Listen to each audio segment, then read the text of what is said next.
నిజామాబాద్ జిల్లా ఎడపల్లి మండలంలో పశు వైద్యశాలలో జమలం గ్రామానికి చెందిన ఓ నాయకుడు ఫర్నిచర్ను ధ్వంసం చేశారు.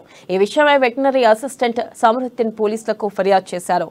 జమలం గ్రామానికి చెందిన అధికార పార్టీకి చెందిన నాయకుడు పశు వైద్యశాలలో పనిచేసే వెటనరీ అసిస్టెంట్ సంయుత్కు చెందిన రేపన్ కళ్ళజోడును తనకు తెలియకుండా తీసుకెళ్లాడని, తన కళ్ళజోడు తనకి ఇవ్వాలని పలుమార్లు కోరినా ఇవ్వలేదని వాపోయాడు. దీంతో వెటనరీ అసిస్టెంట్ ఆ నాయకుడు కుటుంబ సభ్యులకు ఫోన్ చేసి కళ్ళజోడు తీసుకొచ్చిన విషయాన్ని తెలిపారు. అందుకు ఆగ్రహించిన నాయకుడు సమీరుద్దీన్ పనిచేస్తున్న వెటనరీ కార్యాలయానికి వెళ్లి దుర్భాషలాడుతూ కార్యాలయంలోని ఫర్నిచర్ను ధ్వంసం చేశారు.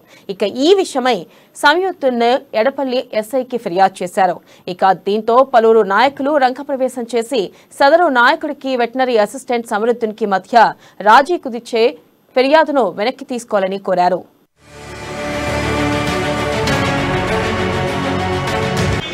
నేను వెటర్నరీ అసిస్టెంట్ సమరుద్దీన్ ఎడపల్లి పశు వైద్యశాలలో విధులు నిర్వహిస్తున్నాను.